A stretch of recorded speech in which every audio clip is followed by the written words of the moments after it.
Welcome to the Triathlon Nutrition Academy podcast, the show designed to serve you up evidence-based sports nutrition advice from the experts. Hi, I'm your host Taryn, accredited practicing dietitian, advanced sports dietitian, and founder of Dietitian Approved.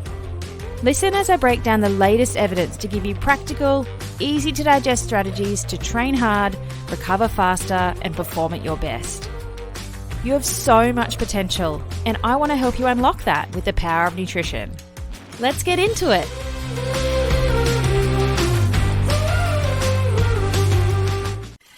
Welcome to the podcast, LB, and thank you so much for taking some time out of your crazy schedule to chat to me today on all things low carb, high fat. Lovely to be here. All right, in the essence of time, I don't want to waste your time. Let's dive straight into it. Why are we so obsessed with this whole low carb, high fat diet and performance? That's a great question. And I think part of it is just that people like change. And so you've got to be, even more so now with social media amplifying things, you've got to be diametrically opposed to what the current thinking is to show yourself as being this new thinker. And this has been a cycling process, though, because if you're as old as I am, you've seen this come and go in various iterations. So it's, I think, just part of the whole process that we like to be different, and people like rules. And so it's no surprise that there's lots of diets out there that are doing good business for themselves by this idea that if you give up stuff and do something really diametrically opposed to what everybody else is doing, you're really special. I was fortunate enough to assist with some of the data collection and the food provision at, Supernova, Project Supernova 1, which was the first study that you ran in the elite race walkers. What are we up to with Supernova? There was Supernova 2. Supernova 3 happened, or it was COVID? Yes, COVID Supernova dampener? 7. Seven, I know, and I'm going to be keeping on doing them as long as Fast and Furious keeps putting out movies. Then I'm going to have to keep this franchise going as well. Oh, amazing. Like, what questions is Project Supernova trying to answer? Look, it's all about thinking about athletic performance in high-performance endurance sport, and what are athletes interested in? What can we do to enhance performance? And I should say that we always go into these things thinking we're going to learn something with athletes as collaborators to enhance their health and performance. And so you go in open-minded, and, one of the interesting things about doing this whole Supernova series, and the first ones were really attacking the issue around the keto diet, was that we thought if there's anything in there for athletes, we want to know about it. Totally. And so there's a lot of buzz, and there's some scientific hypothesis. Well, if there's going to be a potential benefit to performance, we're going to get to the bottom of it. And that's why we've done 4 Supernova projects, really trying to tackle Supernova issues around keto for as best we can. And it's not in you go into these things saying, this is rubbish, I'm going to prove that it's rubbish. You go in thinking there could be a possible kernel of truth that can enhance the outputs for the athletes. And they're really interested in finding these things out. So you've got to go in there with sort of suspended beliefs, and you've got to think, what can we do to improve our knowledge so if there's anything there, we'll be able to get to the bottom of it. So for people that haven't nerded out and read those papers, what do you do with the race walkers in the Supernova studies? What's the methodology? Yeah, so look, we're lucky to have their incredible cooperation and collaboration. We're not doing things to them, we're doing things with them. And one of the reasons why we decided to do the keto diet with the race walkers was that they have a 50K race walking event, which is a 3.5-hour event for elite athletes. So it is an event. I can't run that fast. Well, you might think about it differently when you think that this is sort of an event where fuel is going to be priority, that there's going to be a potential issue with running out of carbohydrate. And so is this an event for elite athletes where being able to burn fat as a fuel source might be of an advantage? So we got help from our Australian athletes to bring a bunch of their international colleagues over. So we had world-class athletes. We had, some gold medalists from Olympic Games. We had podium people from World Championships. These were, really good athletes. They were deadly interested in whether this would be something that would help them, and we were back in 2015, so they're preparing for the Rio Olympics. And it was interesting in our studies that we asked the athletes to choose the treatment they want to be on, because when you're trying to measure performance, people have to really believe that they've got the best treatment. You can't go into a study where you think, I got the duff one, and now they're asking me to do a race. Well, how's that going to go? So we basically built a story in our first Supernova studies about this is what a diet that has persistent high carbohydrate availability might offer. This is what having a periodised approach to carbohydrate might offer, and here's the keto diet. And we gave all the pros of those different approaches, and we said to athletes, what do you want? What do you think might work for you? And it was interesting in our first couple of Supernovas that some of the better athletes wanted to try keto because they're looking to see what they can do to get that medal. And so we were lucky to get some of, the better athletes in the world in race walking wanting to try this. And the beauty of what we're able to do at the AIS, and that because you were one of the pioneering people to help out, was that we controlled every morsel of food they consumed over the period of the studies. And our first ones were a 3-week implementation of these diets with testing pre and post. So by the time they did their races, they'd been on the keto diet for 3.5 weeks. And we did that because it was replicating the only other study, the Finney study from the 1980s, which had been done with cyclists, with sort of sub-elite cyclists. But we were able to try and replicate that study, put it into real-life context in really rigorously controlled circumstances, and have athletes actually do real races. So they competed in a 10,000 metre track race pre and post the interventions, and it was a real race with prize money and able to post PBs, race judges, all the things that go with real life races. We did other testing so that we could see what was happening with metabolism to try and explain our findings of the race outcomes. But it was as close as we could get to making it the real deal for these athletes. And what was the result? I remember watching that final 10K race, or 10,000 metres. What actually was the results of that first Supernova research? Yeah, so the first Supernova we did over 2 camps because we weren't confident that we could manage as many people as we wanted for our subject numbers in one bunch. So we ended up having 4 races with 2 cohorts of athletes doing 2 camps. And when we put them together, we found that overall each of the groups of athletes had improved their VO2 max over the sort of 4 weeks of the camp. And each of them got the same sort of benefit of about a 5 to 6% improvement in their VO2 max. It was the beginning of the season. So that, they're coming in and doing some intensified training and getting benefits. But despite the fact that each group had improved their VO2 max equally, we saw that only the groups that had trained and raced with the high carbohydrate or the periodised carbohydrate approach improved their race performance. The ketogenic diet group were about the same. So if you compare that to the high carb group, the high carb diet was a better support mechanism for both training and the racing. And then we went and we did Supernova 2 the following year. And this time we did it all in one camp so that we've only got 2 races and everybody's doing the same things. When you do things in real life and you're doing it outside, you've got different environments, you've got a different competitor suite with you, so that there's some differences, between the experience of 2 different camps. But when we did Supernova 2, we saw exactly the same results with getting that improvement in VO2 max over the training. But this time we saw that the ketogenic diet group actually had an impaired race performance compared to race 1, and the high carb and periodised groups improved their performance.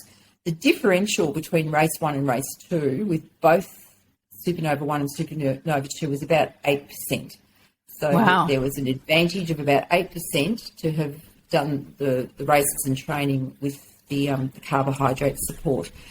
And so we think that's a really robust outcome. We've actually done 2 other studies with keto since then where we've tried to put a bit of a twist on it, because once we found that it didn't work out right, we were sort of thinking, well, maybe there's still something there. And so Supernova 4, we used adding carbohydrates on race days to see whether you could have the keto adaptation but have race fuel being supplied by carbs. And we did another study where we provided the race day with keto and ester supplements, thinking, well, maybe that's an additional fuel source. But each of those 4 occasions, we saw an 8% differential between the carb group and the keto group. So that's massive. If you can get the same result 4 times in a row, that's robust. And so basically we found that there's a problem with doing higher intensity endurance performance with the ketogenic diet. And we can explain that now, and it's irreversible. Like, it's something you can't get round. And so when our work gets criticised by saying, oh, we didn't go long enough, or we didn't try hard enough, or whatever, you've got to say, well, what's the mechanism behind this? And the mechanism is, we should have known this, but we'd sort of not thought about it when we started out, is that it's not just the substrate that the muscle needs to have to be able to produce ATP and speed. It needs to have oxygen to be able to burn that fuel. And if you compare carbohydrate and fat as fuel sources, even though fat's got more calories per gram and it's more sort of efficient as a fuel source in terms of that perspective, it takes more oxygen to burn it to produce ATP. It takes about an extra 5 to 6% more oxygen to produce ATP from fat as it does from carbohydrates. So there's going to be this ability, if you're at the higher intensities of exercise where you're working at very high amounts of your VO2 max, that whatever oxygen you can get to the muscle, if you're burning carbohydrate, you'll get more ATP and therefore more speed than if you're burning fat. And so when it comes down to that, it's just about the fuel ability to work with oxygen and produce power. And at the end of the day, you can't change that. It's these metabolic pathways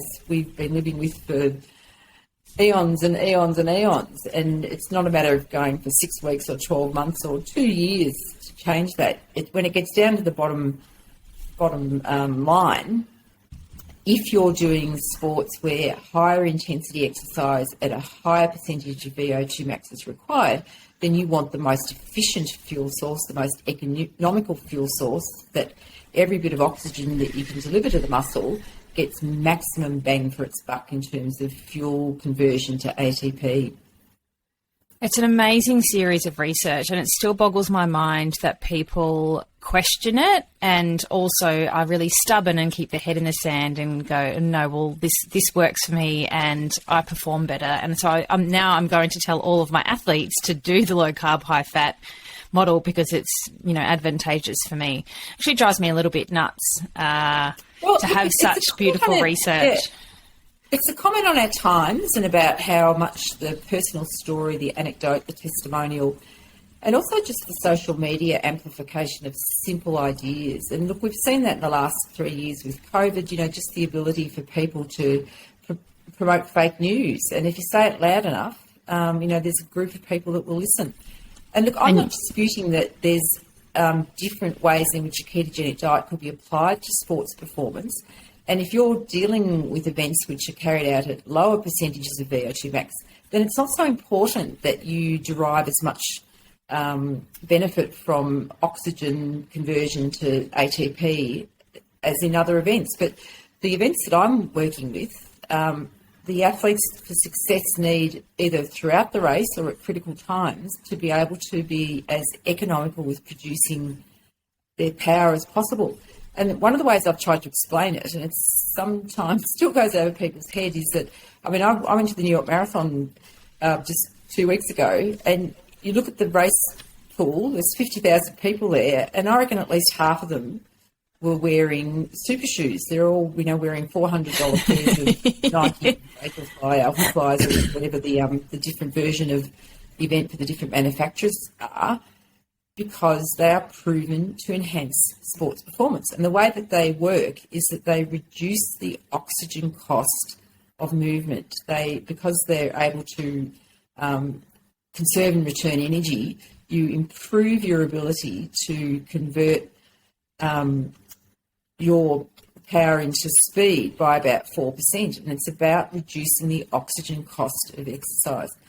And so people vote with their feet and their pun intended, in terms of understanding that, to get a 4% improvement in performance.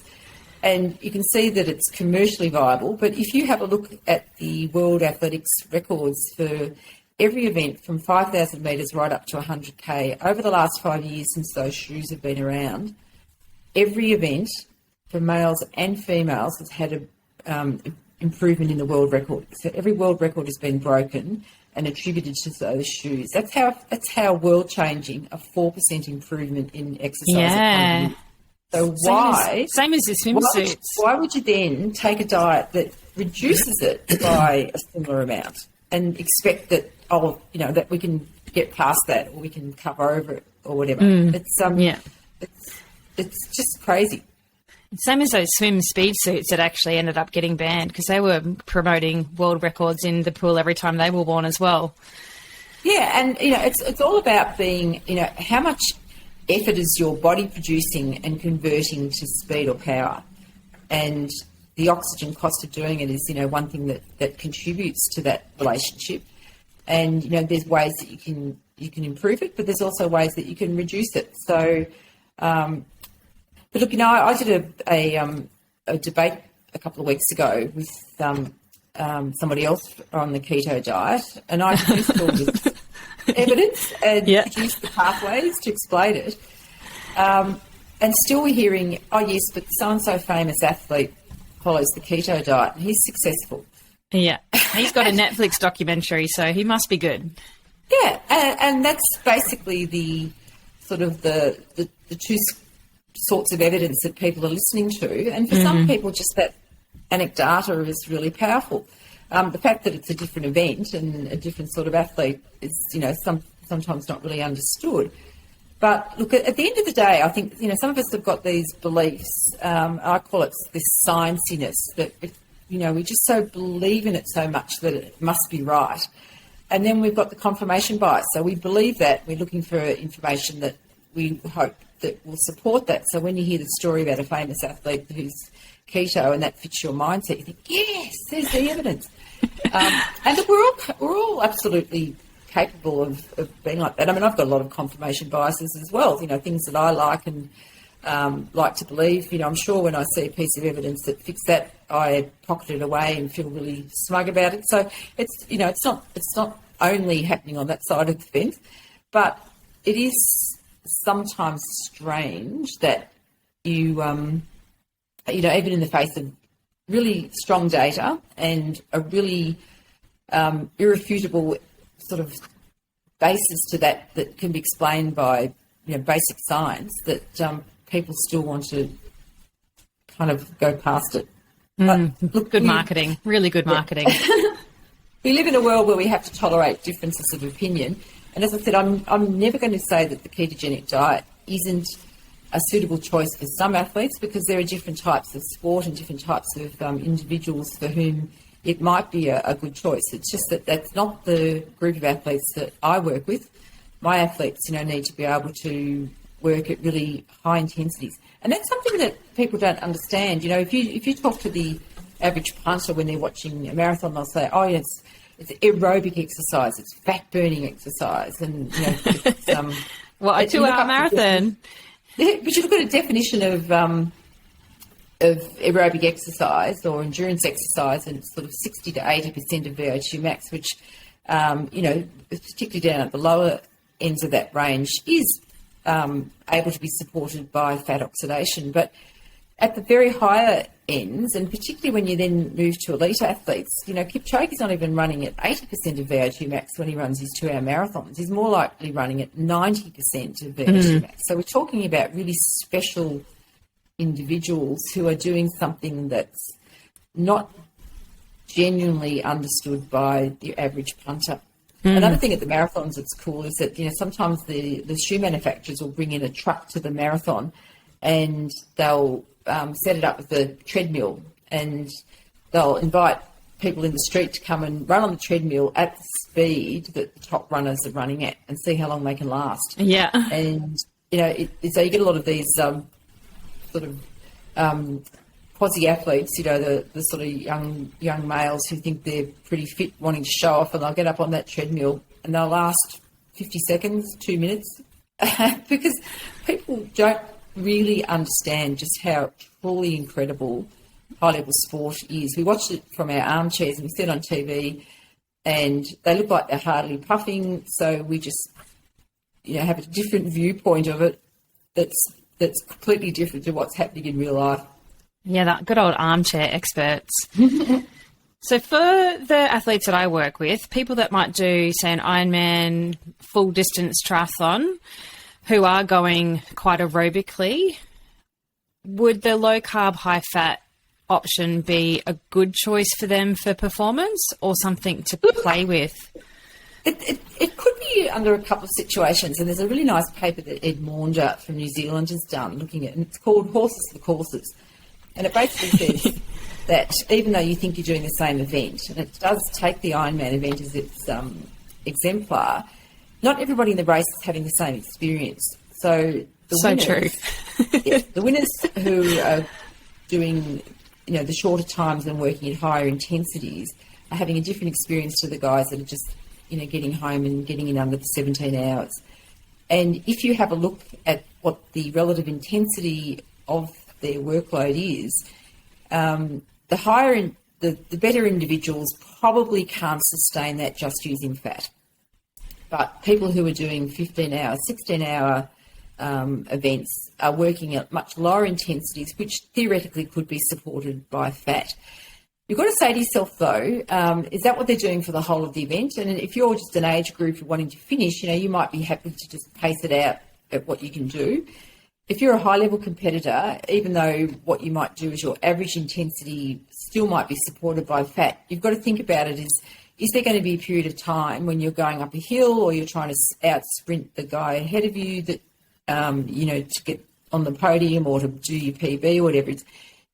Do you need to have another gear, and would you be sacrificing that by becoming fat dependent? And that's another consideration. But the other thing to think about is there a reason why going with a high carb approach isn't suitable? And I think some of the people who have difficulties with being able to consume carbohydrates during exercise, for example, if they've got intolerances or they just have gastrointestinal risks, they might think about then moving to the fat-supported event where they have much less requirement or even no requirement for consuming carbohydrate during the event.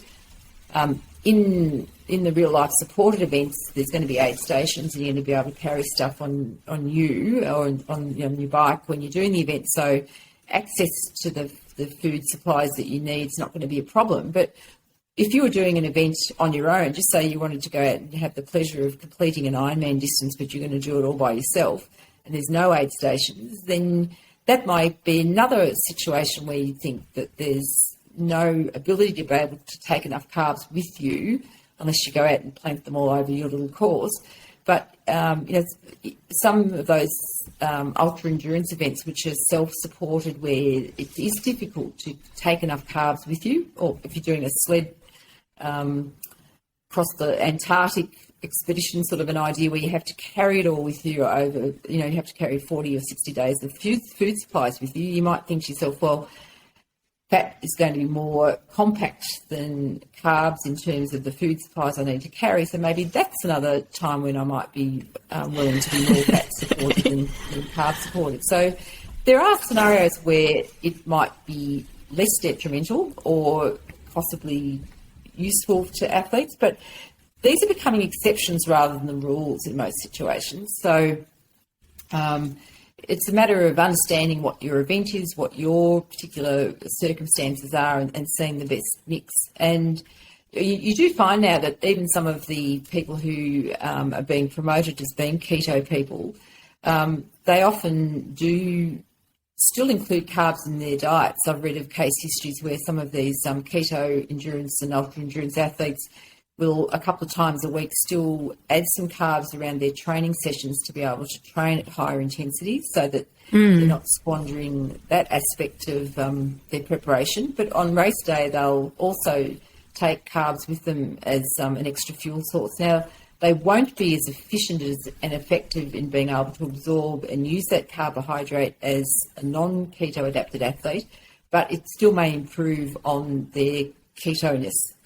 So it's relative to what they were doing, not relative to the best way of doing things overall. So I think that's one of the things we should be promoting in sports nutrition, that it's not a one-size-fits-all approach, and that there's all different sorts of nuances and context to the way that athletes should think about their preparation and implementation of race plans. And that's the beauty of being a good sports dietitian, that you understand all those nuances and you can work with the athlete to find the best fit.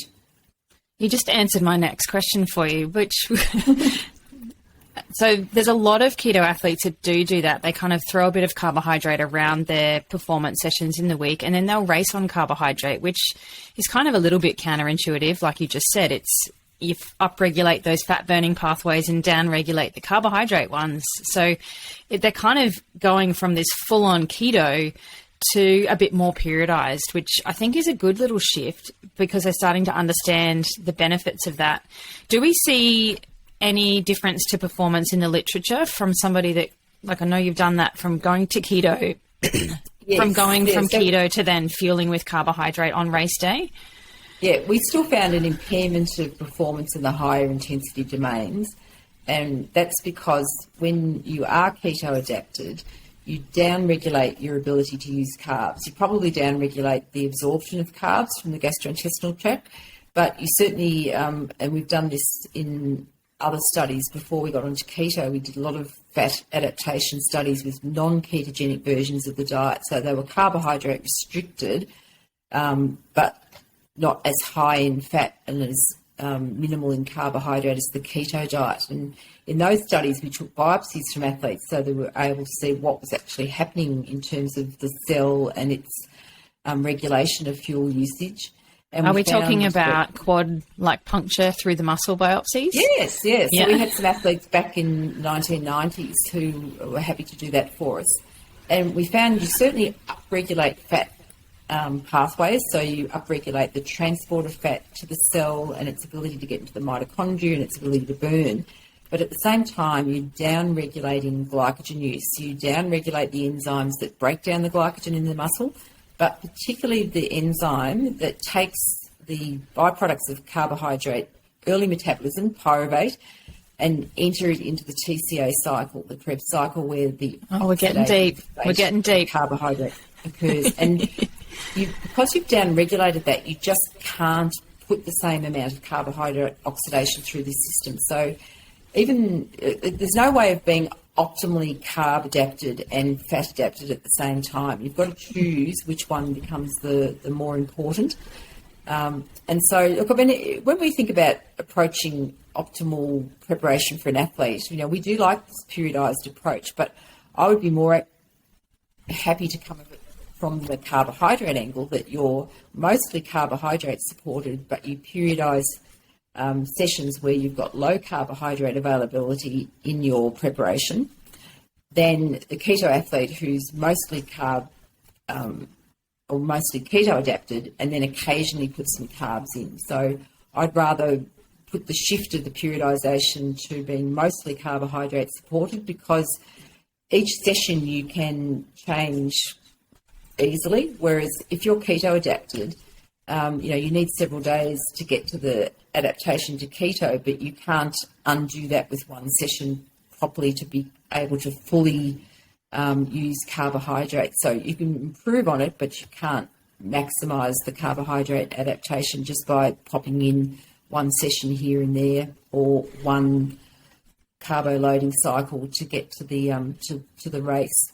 How long does it take from being keto, like fat adapted, to then jumping out of that into being a carb fueled athlete? Do we know how long that process takes to be more carbohydrate oxidation efficient?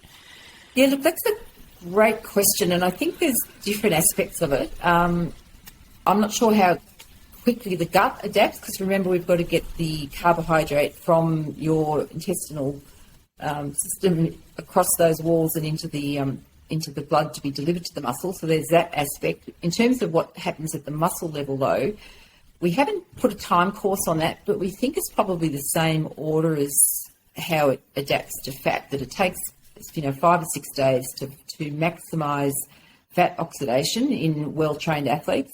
I probably think that it takes the same to detrain that system, so probably 5 or 6 days to fully return back to being able to burn carbohydrate. So that's only one aspect of what's going on. I mean, obviously the body's vastly more complex than just a muscle cell and an intestinal cell, so there's probably other things that are happening as well. But if we're thinking about those as being the drivers of how much fuel you can produce from a substrate in a muscle cell during a race, it's probably a 6-day turnaround in well-trained people, because they've already got a lot of those adaptations taking place, and what you're doing is then tweaking them. Probably takes much longer with lesser trained and sedentary people. So interesting. So in your mind, are there any questions that are left unanswered? Look, I'm still really interested in, if I had unlimited access to funds and athletes and hours in the day, doing all those calibrations of how long it takes to do all these different things and what sort of events require this level of intensity and this ability to be able to move it in between different substrates. That would be just so much fun to do. But at the moment, I'm thinking that the broader brush for us is that in events where there needs to be higher intensity, then it does become more important to be able to support that with carbohydrate fuels. And so move on to something else that's a bit more productive. But look, understanding your event's really important, because, when I look at that 50K race walking event, I've said it's a 3.5 hour event, and on average, people might be moving at sort of 70 to 75% of VO2 max, which might be sort of the higher limits that fat adaptation might allow fat to mostly fuel.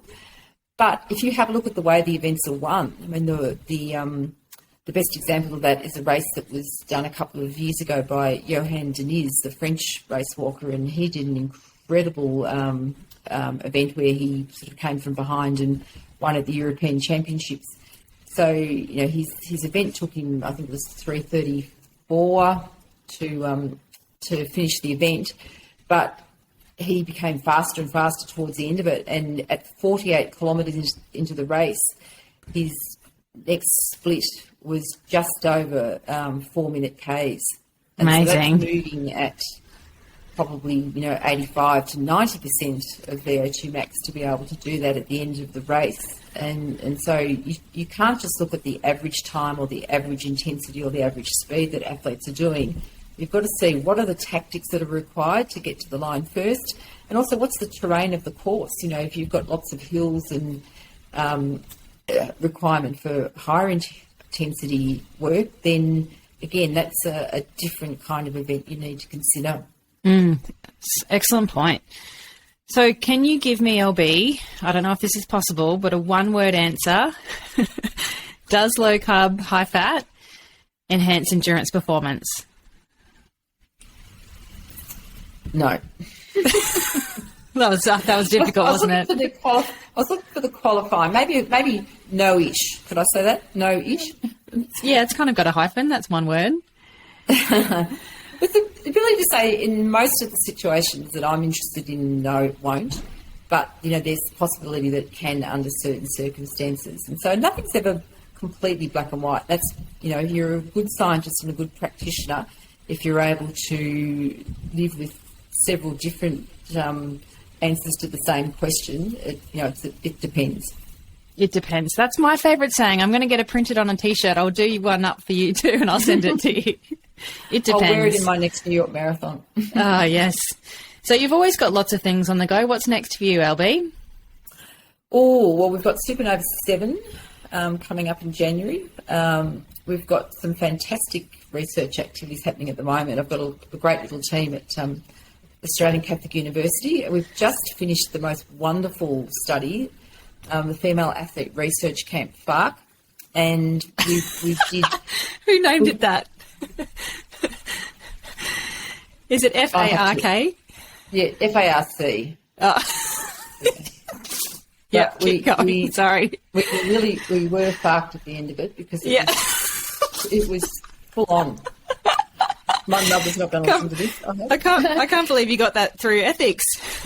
No. Well, we're going to do a study called FARC'd. Yeah. But what was so fantastic about it was that we had a group of female athletes come and were able to support their ability to have a training camp they wouldn't have otherwise been able to have on their own. And so we're trying to redress the imbalance of resources that are put to female athletes in terms of research. And I've been very guilty of mostly doing most of my studies with male athletes because it's so much easier to work with males, and there's more of them that seem willing to do studies. But it's important now that we go back and fill in the gaps with females. But in particular, this group of females were just wonderful. It was the Indigenous talent squad of National Rugby League, so the First Nations Gems. They have the most incredible coach, Jess Skinner, and the girls were absolutely amazing. So being able to hang out with this group and see just their commitment to making the best athletes out of themselves, for me learning a bit more about rugby league, but just surrounding myself with inspirational females was wonderful, and we hope this is going to be one of a whole series of franchises of studies as well. My postdoc, Alana McKay, was just incredible with organising the complexity of this study. We're just data processing at the moment. We did lots of collaborations with other great researchers because it was such an enticing project. So hopefully what you'll see coming out soon is some outputs from FARC 1, and hopefully that will then inspire a whole little family of FARCs after that. Oh, I love it. I'll link some of these key low-carb, high-fat papers in the show notes. If people do want to dive into that literature, it's an amazing series of research that is definitely worth a read if you're that way inclined. If people want to find you, Louise, what's the best way to do that? Look, I am on Twitter. I have a love-hate relationship with that, and as long as Twitter's sort of seemingly reasonable, I'll stay on it. Yes. Otherwise, Google or PubMed and you'll find lots of our papers. We try and do as much as we can open access so that it's fully accessible to people who may not have the journal subscriptions. And just hanging out at great podcasts like this. So thanks very much for the opportunity to promote the work, and we'll have to get you back with one of our next series of studies so that we get to hang out a bit more. Yeah, that'd be great. Well, thank you so much for sharing what is very valuable time with me today, LB. I really appreciate it. Thank you so much. A pleasure, Tara. Thanks for joining me for this episode of the Triathlon Nutrition Academy podcast. I would love to hear from you. If you have any questions or want to share with me what you've learnt, email me at podcast@dietitianapproved.com. You can also spread the word by leaving me a review and taking a screenshot of you listening to the show. Don't forget to tag me on social media at dietitian.approved so I can give you a shout out too. If you want to learn more about what we do, head to dietitianapproved.com. And if you want to learn more about the Triathlon Nutrition Academy program, head to dietitianapproved.com/academy. Thanks for joining me, and I look forward to helping you smash it in the fourth leg. Nutrition!